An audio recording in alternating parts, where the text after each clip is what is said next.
All right. Hello, everyone. Welcome to Liberty Uncensored. I'm Matt Marconi with my co-host Jordan Maskell. Maskell, it's been a long time since we published an episode. Well, speak for yourself, Marconi. I'm still publishing, semi-frequently, as we both know we've been pretty busy with a lot of shit and a lot of projects that we have going on. But and this was also what I wanted to lead with. I had mentioned before we introduce our guest today, 10 years, Marconi, happy anniversary. Hey, congratulations. The podcast network, 10 years. That's pretty wild. Well, technically the podcast network is in April, but I don't know if we'll be doing an episode in between then. So I said, oh yeah, well, I have Marconi on the show. I might as well fucking, say the congratulations. So it was October 2011 that we started doing the show in your basement on Stinson Street. And then we launched the network, Marconi Maskell Podcasting Network, April 2012. And then, of course, it became the Maskell Podcasting Network because Marconi kind of pussied out on me a little bit. But that's okay. He still comes on the show every time. So again, happy anniversary, Marconi. Yeah, happy anniversary. The timing's right now, though, like Canada's on the international front lines, peacefully pushing back against these COVID-19 mandates. I think we're all sick of this. Time to speak out. And guess what? It's actually having an impact. So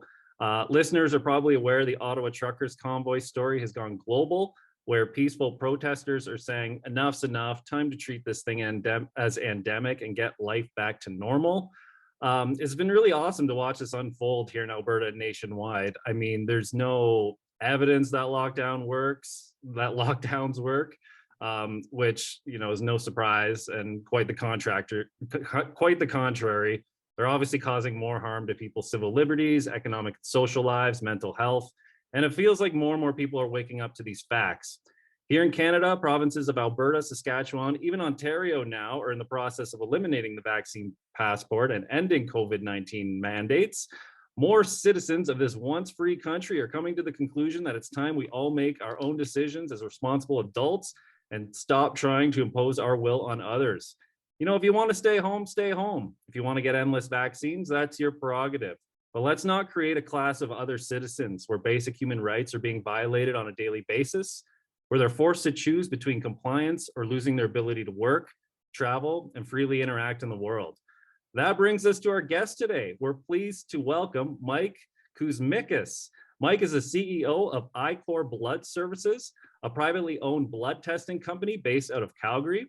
Mike's got a really interesting story. So he's a mechanical engineer by trade, but noticed a gap in the market when it came to private blood testing. So sick of long wait times, he decided to dive into this new industry, conducting his own research, and decided to start his own company in January 2020. What was going on there? Something I remember. So within a couple months, COVID becomes an international crisis. His company quickly pivots to becoming a semi-quantitative spike protein antibody test, administering these tests developed by the Mayo Clinic. It exploded in popularity. He reached the top of Google for people seeking COVID antibody tests, of which there's obviously really high demand. I first became aware of Mike after reading an article on CBC News criticizing one of his tests that the company did in Lacrete, which Maskell and I have a personal connection to and has been disparaged largely in the mainstream media for having the lowest vaccination rate in Alberta. So the company's tests involved 1,219 people over 3 days in December 2021 and showed 89% of people had some level of the SARS-CoV-2 spike protein antibody, which some may even call natural immunity, that thing that no longer exists anymore. It was to be frank, it was largely ridiculed in mainstream media circles, and we wanted to chat with him to get the truth behind his business background, what he's learned, and what it means for the general population. So guys, thank you for waiting through that long intro, but I just wanted to set the table a little bit for who we are and where we're going with this. I was going to say, I'm like, Jesus, you writing a fucking novel there? I do that too. So maybe that's where that comes from. And before we, getting into Mike, the reason that I wanted Mike on the show after doing an interview with him previously was because I'm like, it sounded just like the tale of Marconi and solar. How you got into that, completely, journalism background, and somehow, assisted with bringing solar to an entire Métis settlement, and another Elizabeth as well. I forgot about that. Really, just the whole business in general. I'm not trained in business. I don't have a business degree or any entrepreneurial background. I just saw an opportunity and learned and adapted on the fly. You double down on what works, you discard what doesn't. So again, Mike, it's great to be able to talk to you. I'm really interested in your story. I've heard a little bit from Maskell. So yeah, welcome. Yeah, thanks for having me on, gentlemen. Where should we start, Maskell? So I talked about your test being criticized in the mainstream media. That's not news to us. Part of the reason that we are independent journalists is because we don't agree often with the mainstream narrative. They'll take sound bites, take them out of context. With you in particular, I guess their narrative was more or less, who is this mechanical engineer trying to do COVID antibody tests, and they just really went after you hard. So first of all, what was that experience like? Just talk a little bit about that, what that was like going through that from start to finish.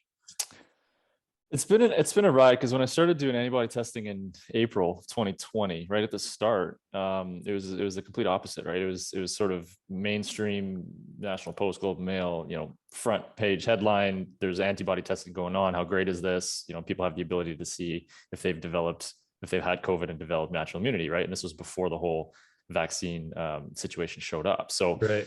That was sort of the one side of it. And then as vaccines became the one pass solution for the world, obviously the narrative changed, as we know. I will admit it was mentally tough to take the beating like that, because I am not doing this to sort of be nefarious and just make a buck. I'm doing this to improve healthcare access for people, and specifically with antibody testing. The literature and even the mainstream media now, and even CDC and all these people are saying natural immunity is real, and natural immunity was actually better for people during the Delta wave. Like, it's actually better.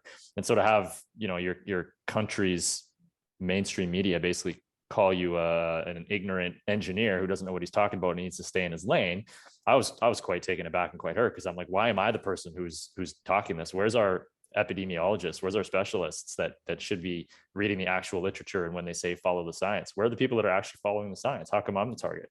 Now, water off a duck's back, no problem. But the flip side of it is it actually helped, because I think the mainstream media has significantly underestimated the number of people who either are unvaccinated and who are never going to get vaccinated, or the number of people who got vaccinated because they were coerced into it and never actually wanted to. Right. And so when the story comes out with me sort of making the claim I did that, Lacrete's done with this whole COVID thing, I found our inbox and our phones exploded from rural Alberta and rural Saskatchewan, all these towns that they can empathize with this whole situation, saying, yeah, 100% agree. How do we get you guys to come and do the exact same thing in our town? We're done with it. And so we just, right from there, we started booking clinics. We've wrapped up one in Three Hills, Grand Prairie. We just finished one in Lloydminster yesterday.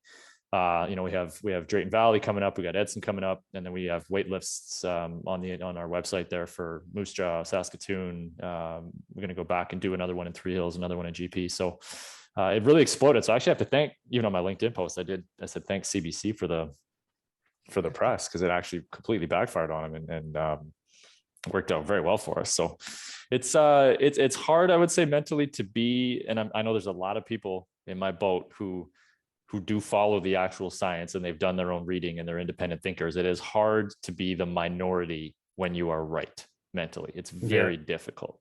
It just grinds on you and it wears on you. And fortunately, I have the advantage of sitting here at my home office, looking out at the ocean and the beautiful sky in a 24-degree day, and I can go outside and burn off energy and do whatever. But there's a lot of people back in Canada that have that mindset, that are stuck at home, not able to do activities, and it's -30 outside, and the mental well-being of people is really suffering right now after 2 years of this nonsense. So yeah, I was gonna say, Mike, you're not jealous of my -20 feet 25 degree view outside here in northern Alberta? I was just emailing with somebody, a representative from a community up in the Northwest Territories, actually, who wants us to fly in and do 1,000-person clinic up there Oh, cool. But he's saying it's minus 35 or something up there right now. So Yeah, yeah, yeah.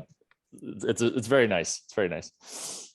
And So- I notice, sorry, Marconi, No, I go noticed ahead. what one of the things that they, I guess, sort of use, or one of the lines is, they say, oh, if you think of antibodies or or natural immunity as a single dose of vaccine, these people are still prone to the virus.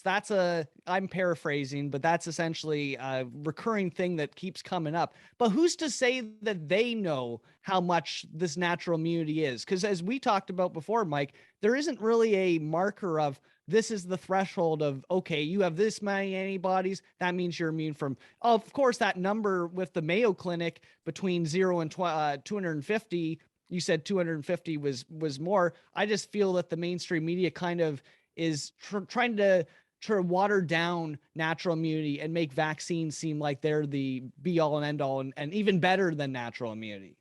Yeah, well, it comes back to the single pass solution, right? If we had taken more of a European approach from the start and said, to get through this pandemic, there's going to be three things. You either need to have a vaccine, you need to be tested regularly, or you need to prove you have natural immunity.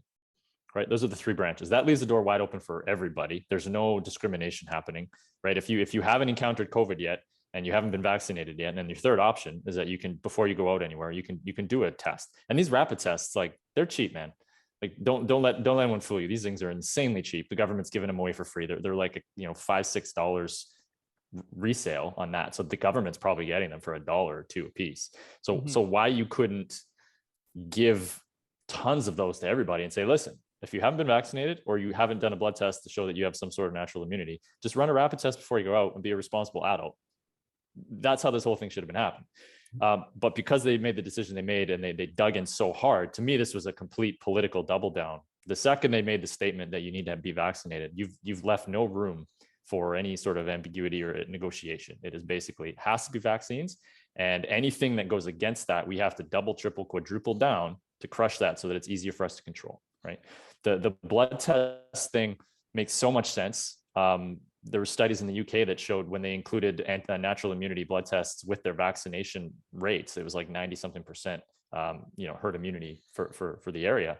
But the blood tests, the feedback we keep getting back from the government and from other ones, and even Fauci said the same thing, is it's real. We acknowledge it. It's good. They like to say that it's better if you have a vaccine on top of it, which, can't really weigh in on that. I haven't read enough of it, but it's logistics. They always come back to logistics. It's too difficult to incorporate natural immunity logistically into what we're doing, right? And I think our company, we have proven that it's actually not that difficult to incorporate this.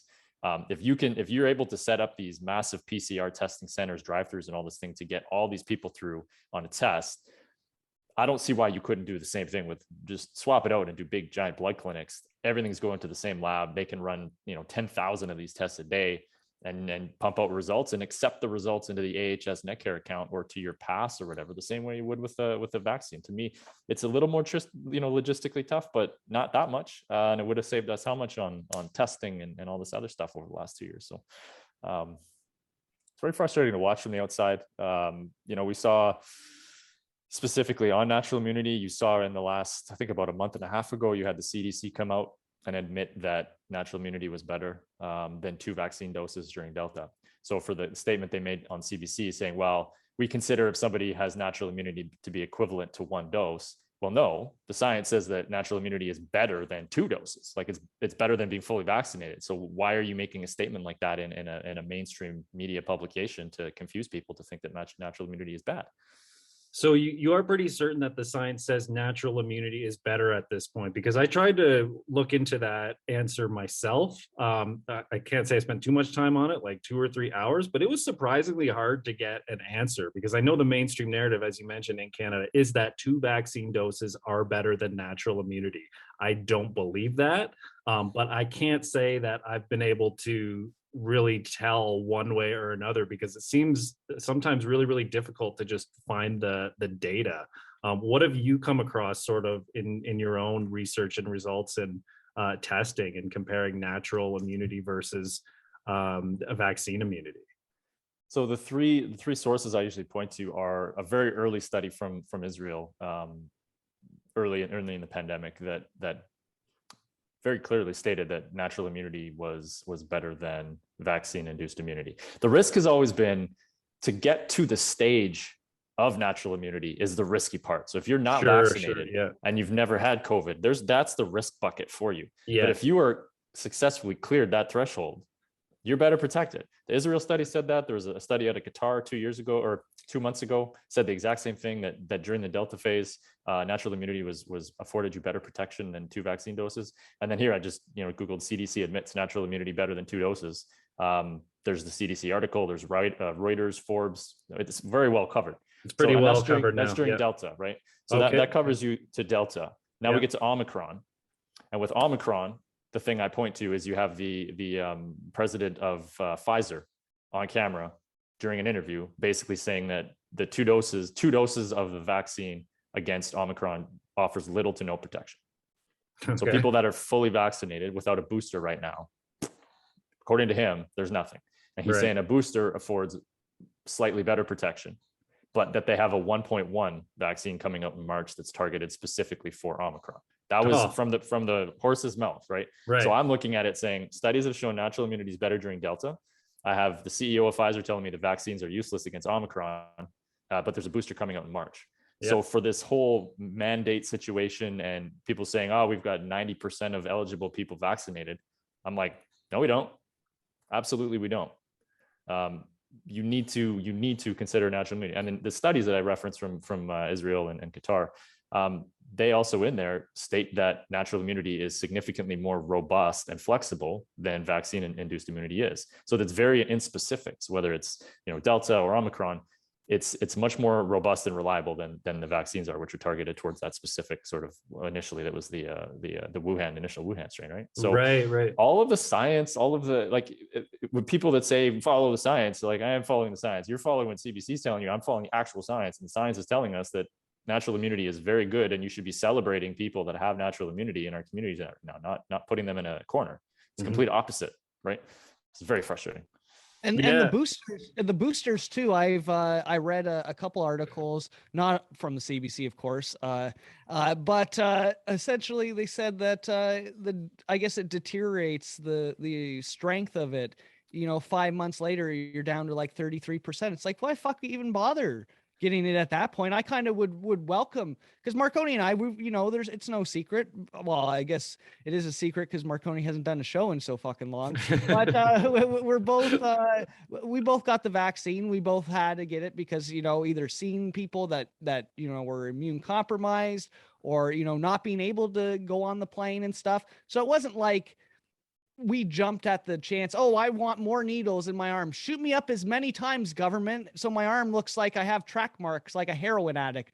But essentially, we had to get this vaccine because I couldn't fly, and it wasn't to the point where I think you could do like the tests, because I don't know, is the PCR test, is that the one that goes up the nose? Because I'm hesitant on that one. I'm like, I took the fucking test back when you opened your mouth. I went up to the hospital over here in High Level, and I had a woman do the 3-point test on my throat, and then they sent me the results, and I didn't have COVID, of course.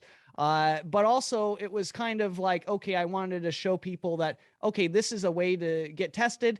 It didn't bother me that much, although I didn't like having something shoved down my throat.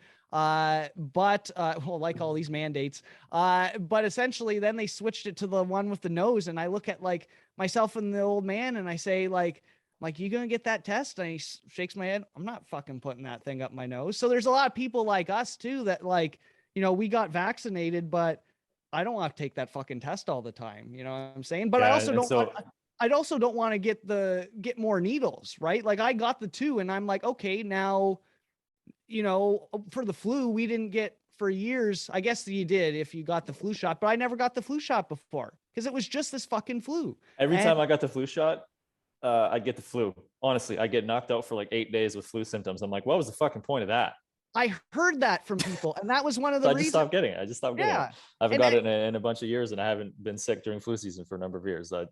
Anyway.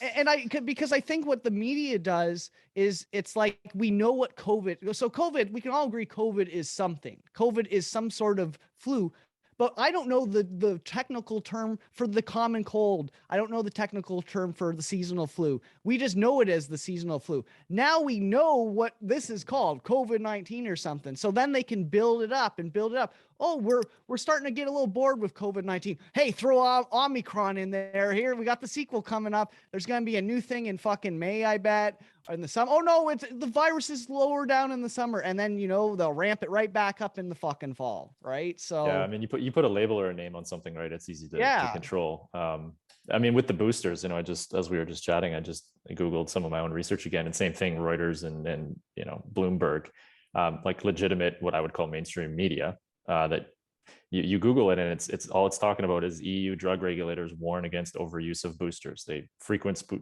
boosters spur warning on immune system. Like the writings on the wall that you got your 2 and your 3rd booster. Like, we got through this pandemic. This is now an endemic. If we keep pumping people with a shot every 6 months, you're going to destroy their immune system. And then if something actually bad comes back around, if Delta comes back, everyone's fucked. That's that's the warning. So the provinces right now dropping everything. Makes sense. Pandemic was here. People did their part. They got vaccinated or whatever. I fled the country, so I wouldn't have to. But and so we're here now. It's now an endemic. If you are at a continued enhanced risk category, you're over 65, you have cardiovascular health issues, whatever. You pay close attention. Have a chat with your doctor. Maybe continued boosters. The risk reward is in the side of continuing to get vaccinated compared to getting the virus. But for the rest of people, like anyone under 40. That was healthy, right? No pre-existing health conditions, and especially children. There was no point to getting this. There really wasn't. And I am just terrified to see what's going to start happening or start coming out 5 years from now with respect to potential side effects of what stuff we were putting in our kids for no reason, right? That's what I think most people that I've talked to, most of these doctors I've talked to, are concerned about. Is that the risk reward is completely risk, no reward. It makes absolutely no sense. And it's interesting hearing you talk, like, I think I agree too, that it looks like, based on the science that I've been able to find, that this thing is endemic, that it's going to constantly be evolving and changing over the years. There's going to be new variants. But if you read the CBC article, Googling your name, mainstream news, it looks like you're saying the pandemic's over. Like, we've got natural immunity, COVID's done. That's how they frame the narrative. And even my own parents sent me the article, right? And it was kind of just like almost a joke, like, oh, look what's going on up in Lacrete. And it drives me nuts because I know too much about news. But with respect to how things are evolving and changing, do you accept that it's better to have a couple of vaccines, plus maybe an addition of herd of natural immunity? Or I see, as a societal... I'm in the same boat. If I, as looking at the data, as someone under 40 who's healthy, if this were just strictly a health decision, I would not have gotten the vaccines. Right. I'll say that outright. That was purely out of coercion and being able to do things with my family. And to be honest, it was taxing mentally. I was against it for a long time, and the hammer came down so hard, and I was like, you know what? Enough of this. But I looked at the data, and it seemed to be like, okay, well, it does at least reduce the symptoms of COVID, et cetera, et cetera. I don't believe in the coercion at all, but I'm more inclined to believe that people should be able to make up their own mind and decisions, right? So I guess just from a science perspective or a medical perspective, do you think that the vaccines have themselves are more beneficial than harmful, or is it more about like being able to strategically employ them among vulnerable people? What's kind of your thoughts? In my opinion, it's exactly what you just said as the second point. It's that any medical procedure, it's not one size fits all. There's what, almost 8 billion people on the planet. No one's identically the same. It can't be one size fits all. It has to be a risk reward analysis for every individual or risk category. So, like my parents, for example, they're in their 70s. I had absolutely no problem recommending they go get it. I'm like, listen, I don't know enough about this. I know I've seen the statistics that it's targeting people in a higher range. Hospitalizations are much, the average age of death is like 82, and hospitalization 65 plus. Yeah. It's going after you guys. So I have absolutely no problem. I said, I think in your case, it makes a lot of sense. Go get your vaccines, go get your boosters. You're in the category that this thing should have been designed for. Everyone else should have been allowed to go and deal with it, get sick, get better, get herd immunity, and move on with their lives. That's how it should have gone. The whole concept, that the fallacy that I was getting a vaccine to protect them was disproven over and over and over again. Yet we continue to push that narrative. You get vaccines to protect yourself, to keep your symptoms down and keep yourself out of the hospital or the morgue. You are not getting it to protect someone else. They don't stop spread, right? That was this big thing that came out as you're getting into. Remember that Alberta did a campaign? There's like the COVID guy at a party or something, and there's big. They spent like $2 million on this campaign, and it was like basically shaming people into saying you're killing your grandma if you don't get vaccinated. Yeah, what the fuck is that? Yeah, that was the narrative, right? Like my insane? own like, and it's been pitting families against each other too. Like we have that in ours. We've had a huge rift in our our extended family. Same thing, man. It's just absolutely irresponsible, and no one's going to apologize for it and take responsibility, because that's not how politics works. Do you think that was a deliberate lie that was manufactured? Like, I know this vaccine was obviously rushed because it's a pandemic. They're trying to get this out as fast as humanly possible. But the narrative initially was, okay, once we get the vaccines, things will be able to open up, because like any effective vaccine, you get it and then you can no longer get infected by COVID. But as time went on, and initially just those few breakthrough cases, now it's gotten all the way to almost like a parody where like Justin Trudeau was talking about science and vaccinations working, and he's got 3 shots and is leaving the country. While truckers are protesting for their freedom. Like it's insane. So is this, like, I would think at the point that they released these vaccinations, there would have been enough data where, say, Pfizer knew whether or not you would still be able to transmit the virus to other people. Or am I wrong about that? Or is it they initially thought that, okay, we weren't, by getting the vaccine, you're going to protect yourself and protect your others by preventing the spread. And then maybe time went on, and then we realized, oh, okay, no, it's actually not really preventing the spread at all, or as much as we initially thought it would. I think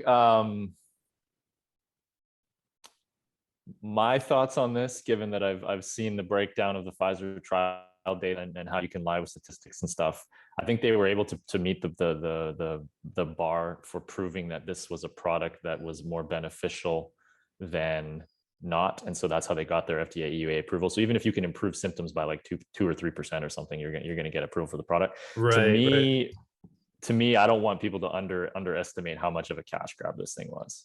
Yeah. I mean, take a look at Moderna's stock price, Pfizer's stock price. I mean, it is too difficult, and there are so many conflicts of interest between regulation agencies and big pharma and politics. It is too convoluted to not at least address that problem as how much of a cash grab this was. Yeah, you can't honestly tell me that the guy you're taking advice from on whether or not to get the vaccine is the head of the drug company that makes the vaccines. Like, that's the dumbest logical thing I've ever heard in my life. Yeah, that one news story in particular stands out to me, as it just drove me nuts. Like, this is going back a few months, but it was global news, and the headline was, "Is it time for a booster shot?" And it was a 4-minute interview with the Pfizer CEO. Like, what's he gonna say? Well, what's he gonna say? Well, we thought about it, and it's definitely time for a booster shot. Oh, real shocker that's where he went with that. I've heard also that 60% of stats are bullshit. Throwing that out there. So I mean, I don't know. People call you conspiracy theorists, and there's always conspiracy theories floating around. But given how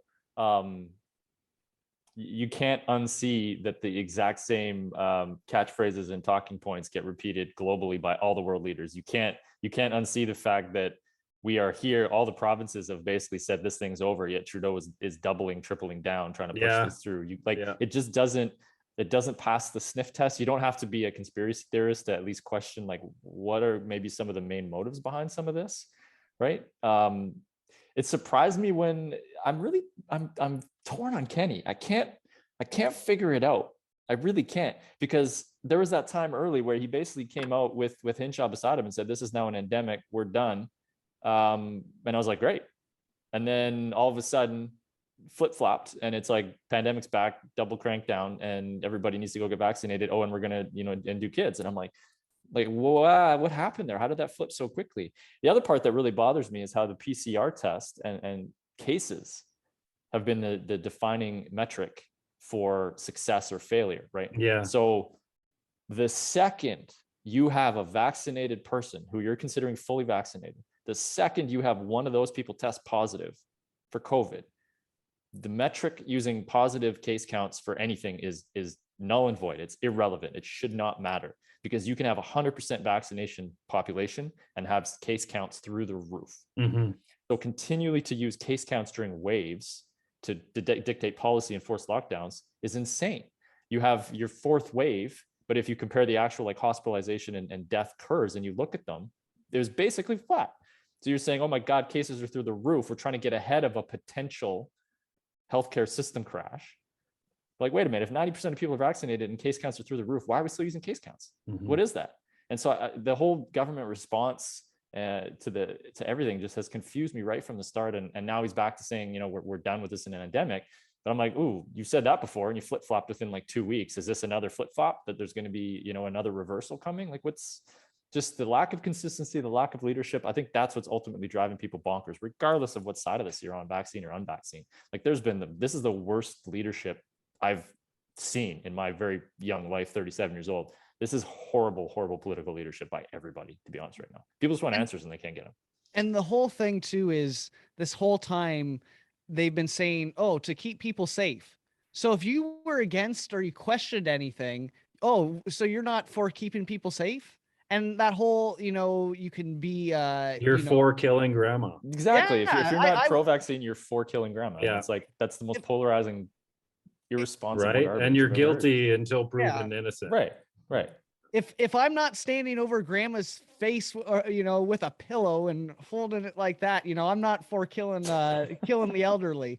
Yeah, so I always thought that, like, look at the ridiculous shit we did, Marconi, or technically I did. I didn't even let Marconi in the house at the one point. Mike, he was up here. I'm like, oh, let's just meet outside, because nobody knew what the fuck was going on, right? And as soon as listen, man, March or April, whenever it first started, I'll admit I was in the grocery store, like, calling my wife being like, hey, I think I'm going to stay home from work the rest of the week. I'm going to go to the grocery store and get some stuff. And I was walking around the grocery store like, I don't know, do I like what do we nobody knew. Yeah.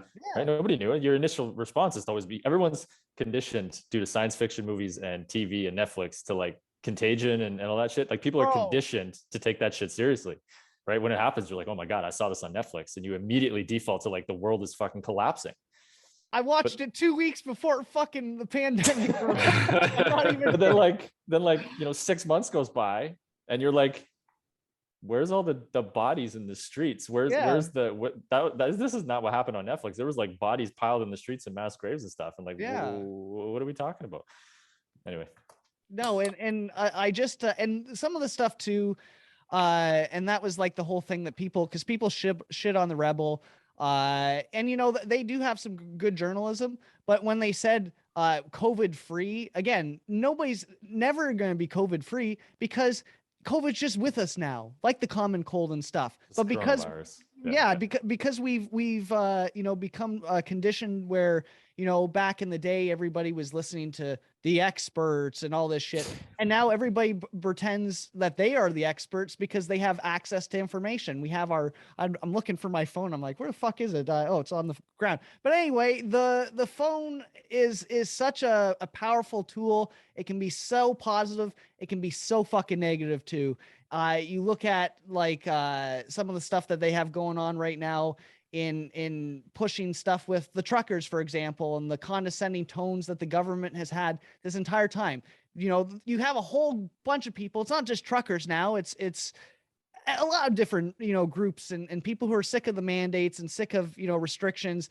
And you have Trudeau, who used to be the fucking drama teacher, and he says it in such a condescending thing of like, you know, you're in grade 10 and you're being sent to the vice principal's office to, you know, receive your detentions. You know, I remember those days, Mike. But it's just like, you know, we've heard you. It's time to go home. It's like, who the fuck says that you're the guy to tell us? And they're so flippity floppity. You know, it can be Jason, it can be, you know, JT in Ottawa.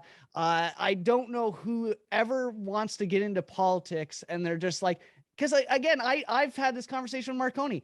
The guys who get into politics always, it pins me, is they're the ones who wanted to stay inside at recess, when we were all in elementary school. Well, we all wanted to go out and play, sports and hang out with our friends and go on the jungle gym and shit. They're like, well, I want to be on student council. And, that could be cool, but they don't have any balls. They want to appease everybody. So when they're in a room with this group of people, they're sitting there and they're going, yeah, you know what? You guys are right. We're going to do this. And when they're on the other side, they're saying the same thing to those people, and they never are fucking legit. So whether, people back home, especially because Marconi and I are both from Ontario originally, now proudly calling Alberta home, of course. People say and call Alberta the Texas of Canada, and they say it in such a negative way, but I take it as such a positive, because when you look up at, especially up in the Mackenzie County area, which, people are just targeting Lacrete, but it encompasses the entire region. You got Rainbow Lake, you got Rocky Lane, High Level, Fort Vermilion, Zama, I guess not the Indigenous communities, because that's the First Nations and Inuit Health Branch, I believe, who do their statistics. But you see the low vaccination rate, people go, oh, well, don't they care? Don't they do, but I kind of look at that as sort of a little bit of pride, because, at least people are thinking for themselves. You see every other place, when you go on the COVID Alberta, whatever it is, the statistics, and they're all red or pink. You see our area, it's all gray. And I'm just like, right or wrong, at least people are thinking for themselves and deciding, they're not just going with the crowd, because like you said, everybody's such an individual. And, shout out to Sue, because, my mom, who, quote from her, if the world was the same, everybody was the same, the world would be a very boring place. Right. So, yeah, I think the rural versus urban thing to me is interesting, because it's conditioning, right? So rural Alberta is going to have a lot more independent free thinkers, because they're not in the conditioning environment that you find in urban centers. So like in Calgary, when I've lived there for 36 years, you just get into the routine where it's like you wake up, then you get in the car and you go sit in traffic for half an hour, and then you go work your job for 8 hours to pay for the house that you don't really have a lot of time to spend in anyway, because you're working for your job to pay for your house. And you come home and you eat dinner and you put your kids to bed, and then you go wake up and do it all again 5 days a week. And then it's like, oh my God, TGIF, weekends here. And then, so you just get conditioned into the system. There's signs and traffic lights and don't do this and do this. And you just get conditioned to follow and listen and do what you're told, whether you believe, like whether you see it or not, it is, right? So we're out in rural Alberta, where you got people working on farms and they're working in, welding shops and doing different things. You don't have that. You have to think for yourself. I go as far as there's like uncontrolled intersections. And when you approach an uncontrolled intersection, there's not a sign or a light telling what you do. You need to use your brain, and you need to like interact and acknowledge and see the other person, make sure you're making eye contact. Like, it's just a completely different mindset. And now that I'm out of that city sort of condition, do what you're told, I completely understand why there's this rural and urban divide in the province, and why it's very difficult to find one governing body that's going to make everybody happy, because it's two completely different kind of people. Yeah, maybe talk about that a bit, Mike. You mentioned that the vaccination mandate was one of the reasons that you left Calgary. Where did you go? What are you doing? How has life changed? Like, what's that been like? Yeah, for sure. And before Mike answers, this was another reason I kind of wanted, because this sounds like the tale of Marconi as well in your travels to Thailand, Marconi, getting rid of your stuff and sailing away. But well, if you're remote, if you can run a remote-based business, why not go all over the world, right? Yeah, I mean, I was looking at it.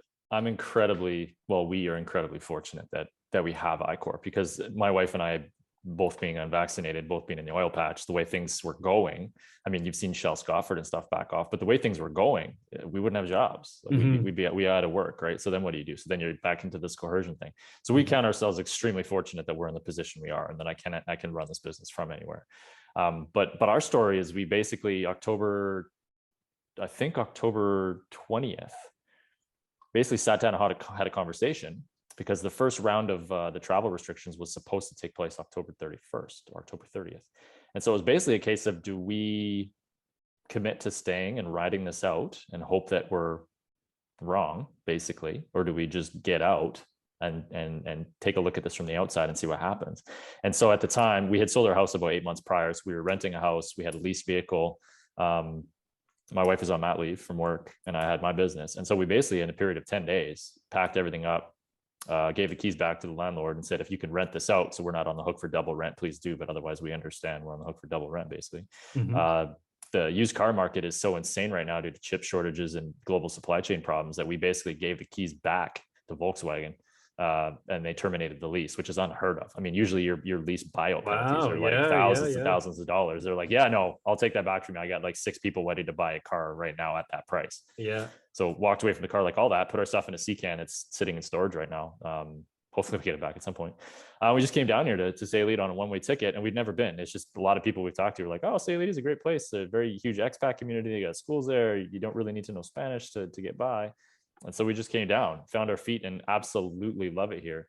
The big difference that we've seen right from the first day is the socialization for our kids. Our son is he's 16 months now. So at the time he was, just turned 1 kind of thing.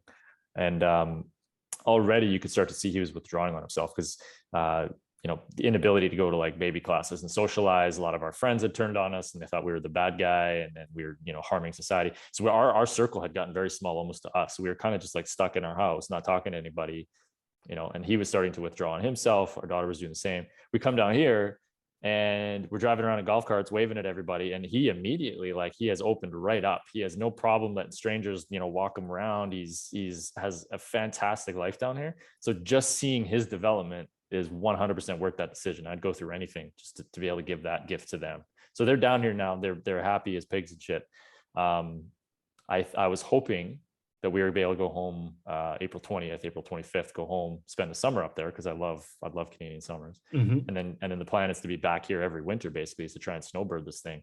Cool. But there's a lot of work that needs to be done for us to go home. The travel restrictions, they said you don't need a PCR test to go back into Canada if you're fully vaccinated. But if you're not, 14-day quarantine. By the way, you still can't get on a plane if you get home. So there's no guarantee we could come back down here if we went home, the way if Justin gets his way, So we don't know. It's kind of like we're almost into March now.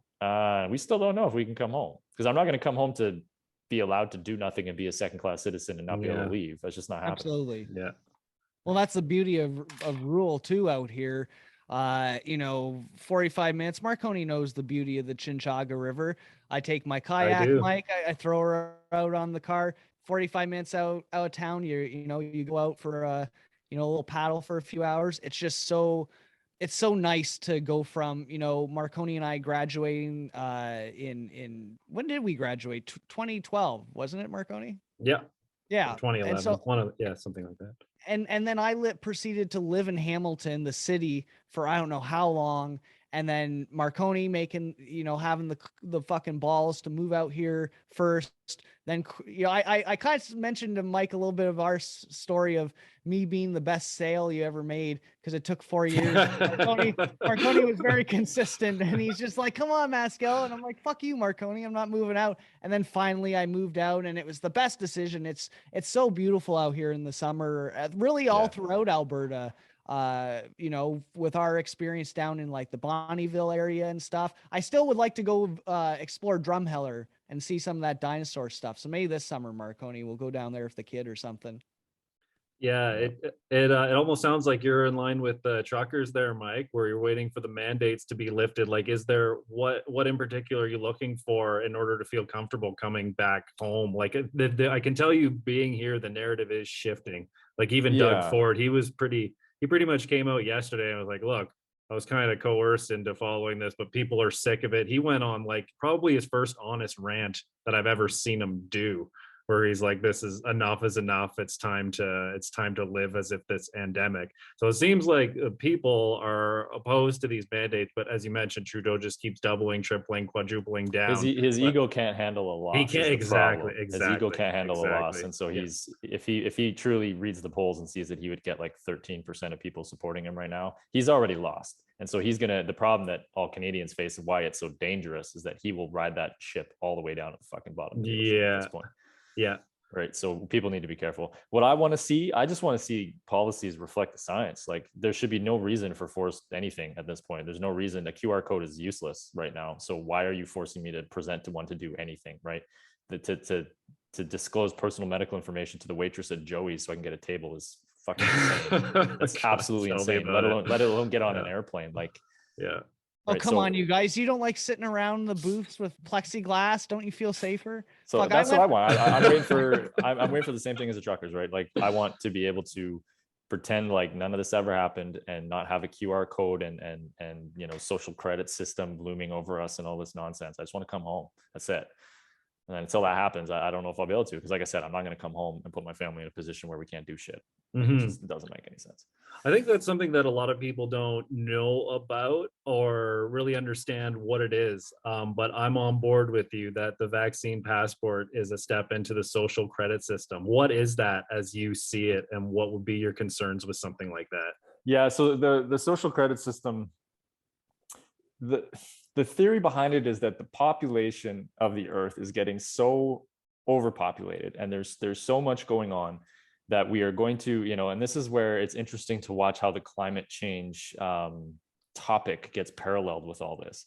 But the concept being ultimately that it's easier for people to control the population if they have tools of control. Mhm. So you don't want 8 billion free thinkers. It would just be, you know, not the people with all the power and the money. That's not something that would work. So if you create the illusion that red meat is bad for you, that we are poisoning the earth with carbon dioxide, that we are doing all these things, and the only way for the world to survive is if a select few individuals dictate the rules and everybody follows them, that means that you are now on a system where you have to do what you're told, or you've seen what Trudeau has done with threatening to seize bank accounts for people That's that Not threatening, they're doing it. yeah. Yeah. So where this is, and I Yeah. saw a great meme where somebody, it was a picture of somebody going to an ATM, putting their card in, and the message that popped up on the screen was that you have, you know, basically fallen out of favor with the government. Your funds have been. So if it gets to the point where like you're allowed a certain amount of red meat, or your carbon footprint is measured based on how far you drive or whatever, and you have to stay within the parameters that have been set, or you potentially lose your money, or you're given an allowance by the government. Like, there's so many ways it can go, and that's what the system that China's on basically is. It's complete government control. People that don't see that all of the money and the infrastructure and everything that's been put into this stupid little QR code for a vaccine pass, it's way more than that. And it's not going to stop at the vaccines. If this is successfully implemented, they will be able to tell you everything they want you to do, and it will be too late to back out. They will say, on top of this, you also need to have this vaccine, this vaccine, this vaccine. You need to have this on. You're not healthy. You're not qualified to participate in society unless you have this done. We deem you a threat. And that's where it's going to go. And that's the terrifying part. That might be the tin hat, but the reality and the short-term view of it is that it's possible with what's being put into place. So it's absolutely vital that this gets shut down. Like, these mandates and this QR code and this tracking, what the government admitted that they were using cell phone data from the app to track people for contact tracing or whatever. Like, they have access to know where everybody is all the time. Like, are you fucking kidding me with this? Mhm. Right. Well, so people that don't see that. Well, and I just wake up. I think it, and I never downloaded the app. I'm sure Marconi didn't download the app. Marconi doesn't do apps, Mike. Some, but anything social media wise, you know, besides LinkedIn, Marconi. Actually, I have to tell you, I do have the app. Oh, do Again, you? for the same reason, coercion. I'm not. I did it. I caved. I have to be honest. I'll be open with that. I don't like that I did. I agree with a lot of what you're saying, Mike, as to we should not be setting up an infrastructure where it's easy for them to turn the off switch on a person's right to be free. I mean, that's why we liquidated everything and we piled into crypto. Like, I'm almost all Bitcoin at this point. Wow, interesting. With the anticipation. Not for an investment necessarily. I think it will prove to be a very good investment, because I think that's where the world is as the world gets more and more pissed off with the government having control over centralized currency. You're going to see more and more people realize how powerful Bitcoin could potentially be. So that's where I'm sitting in it. But I literally, like, we have no house asset, we have no investment, you know, in anything that the government can control.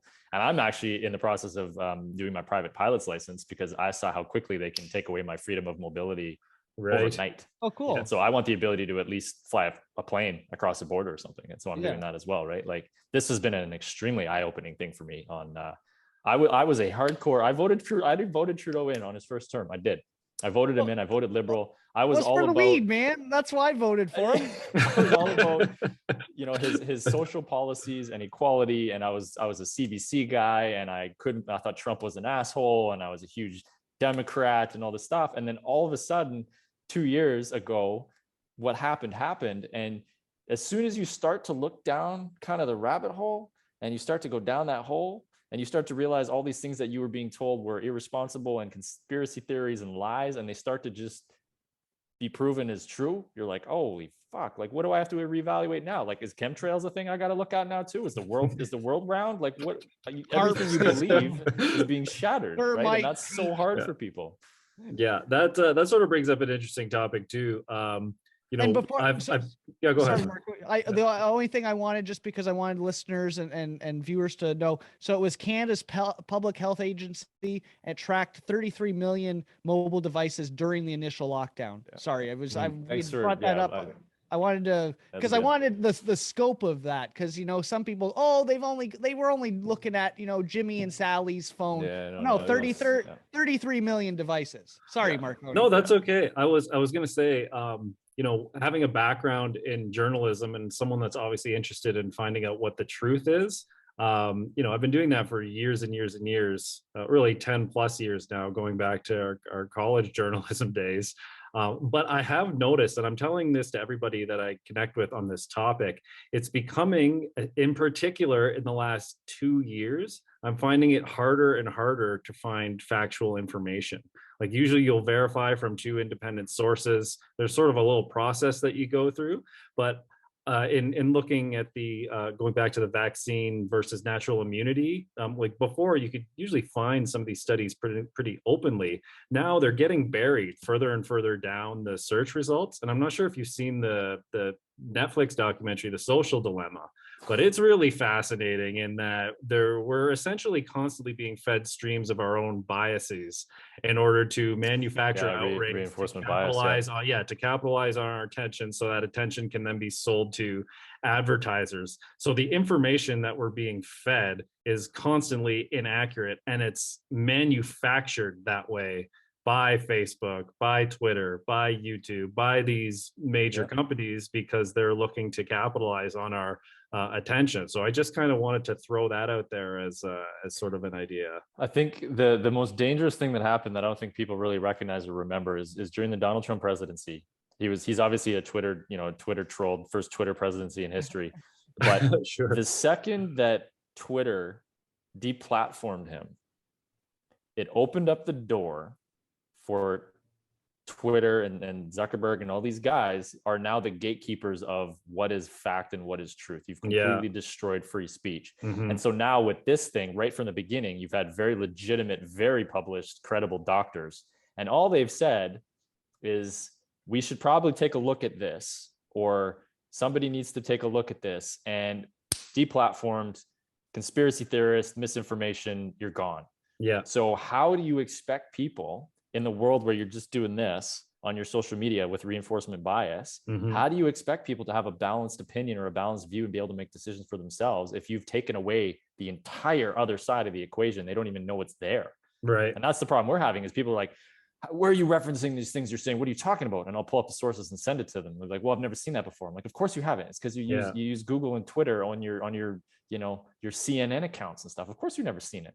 Yeah. Like, oh, that was deep. If I go to factcheck.org, they tell me that that's debunked. I'm like, I'm not even going to get into the fact check thing with you. Like, if you truly believe those are actual independent fact checkers, you need to have another conversation with yourself. Yeah. About last year, we got our first content strike on Facebook, and then almost like again, a parody. It wasn't longer than like 2 weeks after, where I started getting bombarded by ads from Facebook saying, hey, we want your company, Liberty Multimedia Inc., to join our journalism initiative. We're interested in presenting truth and objective news to our viewers. And I just laughed. I told Pascal, I'm like, I cannot think of a single thing that I could do to burn my reputation as a journalist faster than being a Facebook journalist. Like, what a joke. Well, what a joke. And throwing back to, this is a throwback, Marconi, Peter Morin's intro to mass communications class. This was when Marconi would actually show up to class, Mike, and not just, do the work from home all third year and still get 87%. But essentially we were talking about gatekeepers and how people were controlling things. And one of the things that I stopped doing at the start of the pandemic, I was doing my show and I was writing a synopsis, and of course COVID would always come up because it was always in the fucking news, and I slowed down and I stopped doing the synopsis because I didn't like every time Facebook, I would put something up and you mentioned COVID at all, little fucking like I see like with like the Lacrete Chamber, them sharing the testing and stuff, it comes up and it has the little thing and it says, do you want more information on COVID-19? So like they're already trying to point people in the direction of what they are saying is credible information. Yeah. And Marconi's so goddamn right. I'd be disappointed in us as journalists if we were doing this shit. This is why we are not part of the CBC or CTV or any of the mainstream media, because they tried to bear. You look at what they did to Rogan. So Joe Rogan, I've been watching not really, because I started. That's how we kind of got into podcasting. I watched an episode of Rogan's podcast, 134 with Kevin Smith. Loved it because I love Kevin Smith, love Rogan because of Fear Factor. Red Band is a huge hero of mine in terms of producing and being a podcaster. But he has I think the audience is like 11 million per episode. Next one is Tucker Carlson for, I think it's like 3.4 million. Now, when you have that sort of a big of a gap, they try to, he's having all the sides on, the different people, so what? Somebody has a different opinion than you. What? They don't, have a right to be able to talk and have their opinion. And, what was that Dr. Malone guy or some shit? I didn't watch the fucking episode, but his show has really changed from when I watched it, where it was just comics, shooting the shit and sitting down. Now it's like an actual interview show. And so they try to get him with the misinformation shit. He's against COVID, and all these celebrities come out. Oh no, it's everything's cool. Rogan, he's great. And then they throw together the one where he says the N-word, like it's like 2 minutes of Rogan saying the N-word. So they want to nuke that guy regardless. And now it's this one's a little bit more challenging. He wasn't on the UFC card this past weekend. Some really good fights they had, but it wasn't, they have their own way. He's still doing his podcast, so they can't destroy it. And Spotify has even backed down and said like, oh, we're not gonna, They've pulled episodes. They pulled a lot of old good episodes too. Some with like Joey Coco Diaz and Bert got, I get Ari, I understand that, and some of those guys, but it's just if they want to deplatform one way or the other, and this wasn't as easy as Alex Jones or Milo or Gavin or any of those guys. They Anthony Cumia, my broadcasting hero. So they've got all these guys, and Rogan has been the one where he was a Bernie Sanders, voter. He didn't fit the narrative of, producing this information. And so when he throws out these ideas and, what journalism is supposed to be, we throw out facts and the truth and honesty. We're not supposed to be the stars of our show. And you watch CNN and they're jerking off every time, more COVID stuff, or even worse, the CHCH. And that's you probably have no idea what the fuck that is, Mike. But Marconi and I do. It's the local channel for our place back in Southwestern Ontario. And they're fucking awful because I go back 15 minutes and they're jerking off about COVID because this is getting viewers. So sorry to go on a rant there, boys, but it honestly pisses me right the fuck off the way that the media is, because I have to, Marconi and I have to defend ourselves, because people go, oh, I don't like the media. I'm like, oh, well, we're not the same as the other media, so there's this disconnect already between people who are in the media. We want truth and these guys want ratings. Yeah. Ratings is the problem, is because it's profit driven, right? I mean, everybody knows that all these mainstream media companies are ultimately owned by people who like money. I mean, that's the problem. And it's very difficult to have independent journalism when there's money on the table. Just like with these vaccines, it's very difficult to have credible, to be taken seriously and have credible platforms to talk about the stuff when there's a $27 billion profit waiting on the back end for you. I really struggle with that, but yeah, strange world. I know we got to transition soon, Mike. There's a couple more things I wanted to talk to you about. The first, having again sort of gone through that transition of leaving Canada to run a business, how has that gone? Leaving Canada while Ichor is still doing its thing. Tell me a little bit about that, how you've adapted, and what you're learning from it.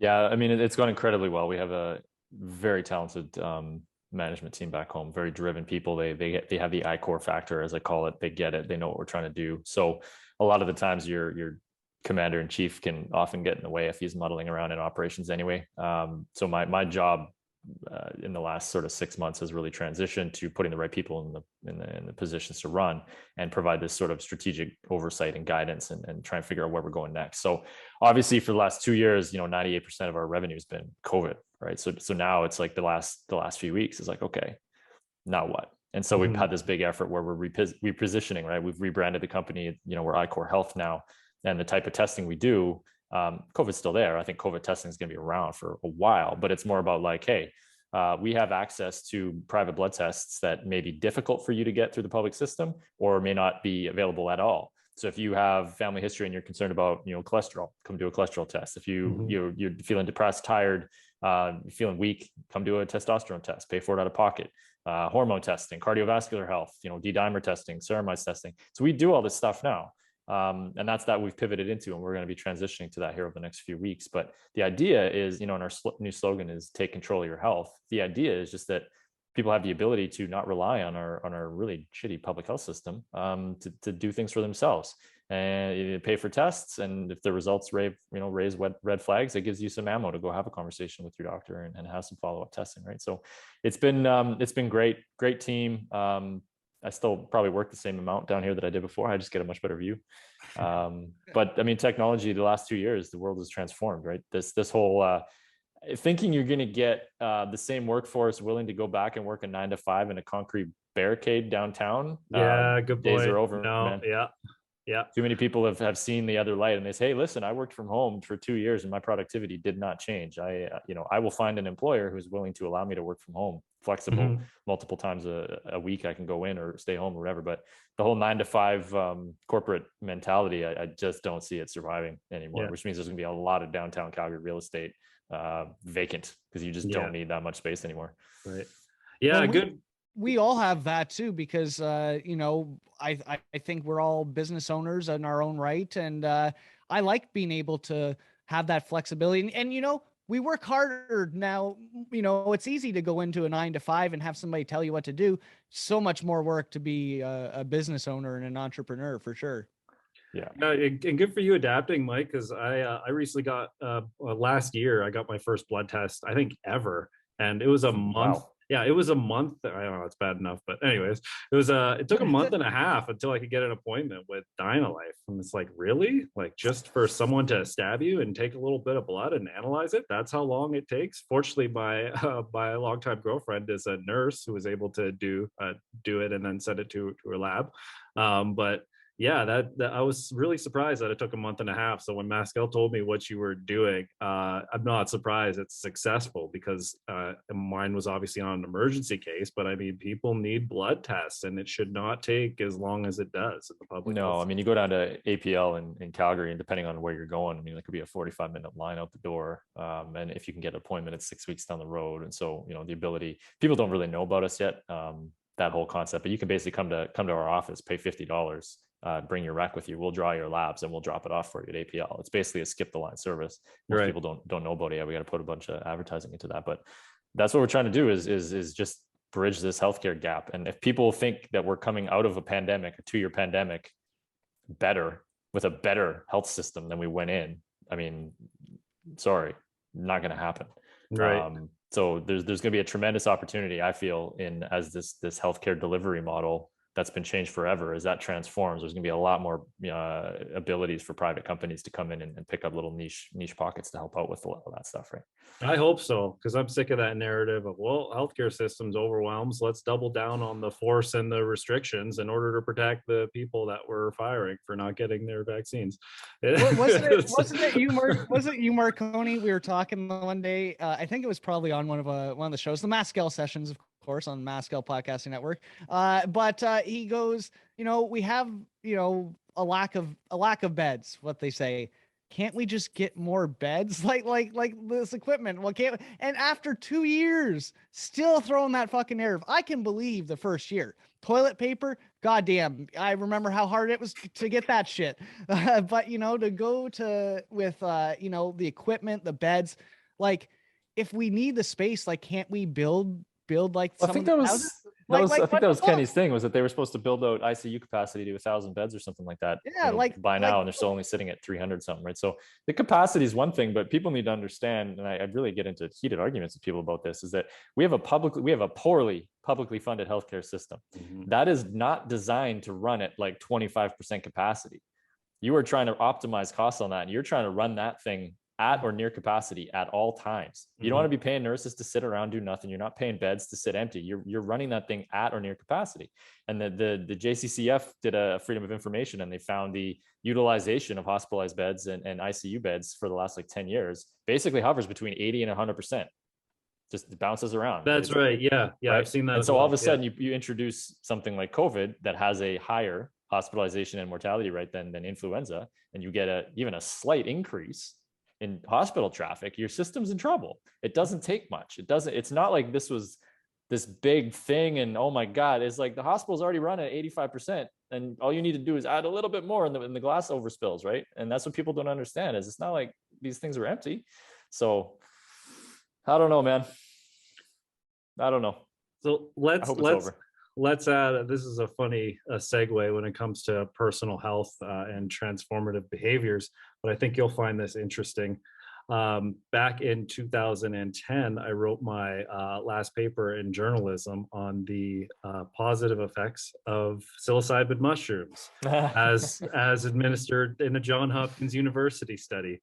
It didn't get published. It was a little too controversial at the time for the for the professor. Or Mohawk, was it the Mountaineer or something? Yeah, but in all seriousness, in having clearly, if people watching this that may be unfamiliar with any of us, I think one thing hopefully they can take away is that we're not afraid to speak what we believe to be true, despite it maybe being controversial.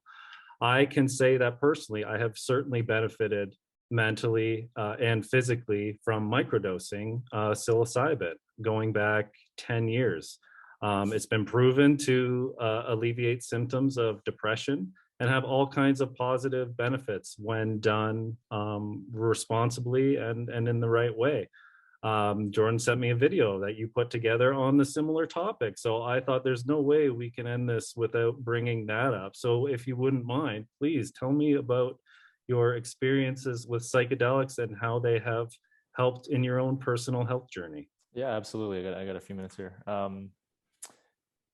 My journey came from just a lot of curiosity and reading and finding sort of some of these studies that you've referenced in a lot of emerging science on psilocybin use, not as a party drug. I've never been a party drug guy, but in terms of microdosing to the fact where you don't really get the psychedelic or the hallucinogenic response. You're really just getting the benefits of it without sort of being out. And I hate what I said in my videos. I don't like being outside of my mind or not being in control of my mind. So when if I smoke weed or I drink too much or I'm on something, that feeling of not being in total control, I don't like it.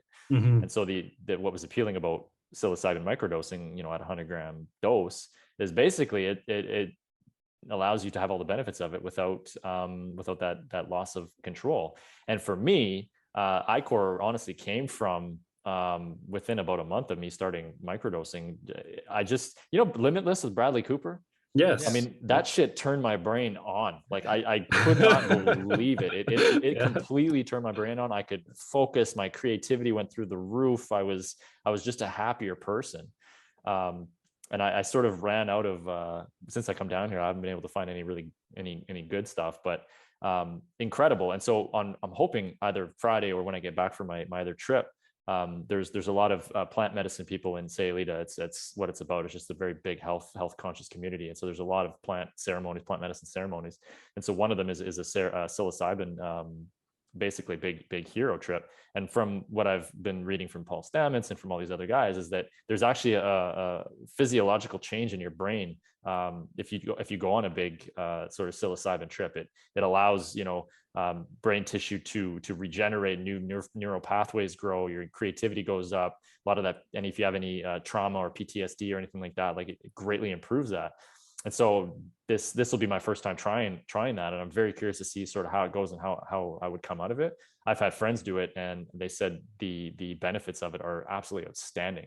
So me, I'm a very, not anxious, but I'm an upper strung individual. I'm always on the go. My brain never turns off, and it bothers me sometimes because I just want to be able to stop and sort of live in the moment and enjoy. But I'm always thinking about what's going on. Mm-hmm. And so I'm very curious going on doing this. How am I going to come out of that? Is my brain going to have controlled itself and come down a little bit, and I have a little bit more sense of grounding and the ability to control my mind? So big supporter. I've only ever done, plan of, I haven't even opened this thing. I've had this for like 6 months. So this is the same thing, LSD microdosing, right? So I've read a ton about Silicon Valley and the benefits of LSD microdosing in Silicon Valley. But to me, that's something I just can't get comfortable with like quite yet. Okay. I was gonna say Mike's not fucking around over there. I mean, I haven't opened it in like 6 months. I just got it, but I have to do a ton more reading on it. Things about synthetics, bothers me a little bit just because you can have some adverse effects that you may not plan on. Whereas with plant medicine, marijuana, mushrooms, nothing bad is going to happen to you. And that's the benefit for me, is like, I don't have to worry about it. You're not going to OD on it. Right. So yeah, that's my experience. I'm looking forward to this experience here either later this week or in a couple of weeks. But as I said in my video, I highly recommend it to anybody. If you're dealing with, anxiety, depression, feeling like you're in a funk, there's no harm side of it. All you're gonna give it a go for a couple of weeks and see if it's something that works for you. And if it doesn't, just stop it. So yeah, very, very interesting field of study. And I think you're going to see the same thing that happened with marijuana. It was like the devil, and then all of a sudden enough science and research and things stacked up on it that they realized there's so many benefits to it that the politicians had to start backing off, and criminal records are erased and all this stuff. I think you're going to see the exact same thing with mushrooms, to be totally honest with you. Yeah, it went from illegal to an essential service in like 3 exactly years. Yeah, pretty quick.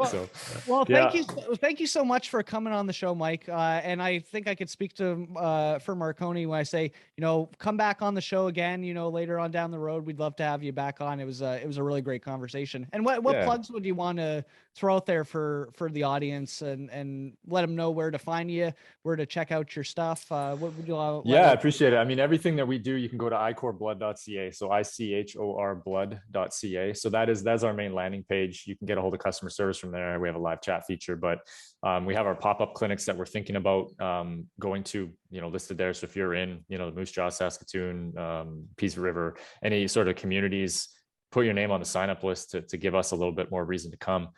If you don't see your community on there and you think there'd be a big support or big following, reach out to customer service. They can get in touch with me and we can have a conversation and try to add you. We are trying to build this company around providing healthcare where there isn't really any good options. So this whole rural community pop-up thing fits right into that. We're looking at doing branded fifth wheel trailers that have phlebotomy chairs and things that we can basically just pull from small town to small town and use couriers and runners to run supplies and people back and forth to give people access to all this stuff. So we're at the start of a very exciting transformative journey. We also have our Telegram channel at Ichor Health. It's sort of one-way communication from me, just with some of the new stuff we have coming on. Twitter, I don't use a ton. I won't even really plug Twitter. Plus it's the devil. And that's about it. I mean, I'm pretty easy to, people that really just want to have a chat with me. I don't necessarily want to hide. I'm conscious of getting 40,000 emails a day. So I don't give my email to people, but if you really want to have a conversation with me, I mean, people can reach out to you and you can put them in touch with me. And I have no problem doing that. I love engaging with people. So. Perfect. Well, thanks so much, Mike. And we'll let you go because we know we have to. You've got another. Yeah, meeting. My kid just got home here, so yeah. Yeah, no problem. You have a great rest of your day, and again, thanks for doing this. We'll definitely do another show one of these days. Yeah, I love it. We absolutely should. Thanks, guys. Thanks, Mike. Take care. All right. Bye.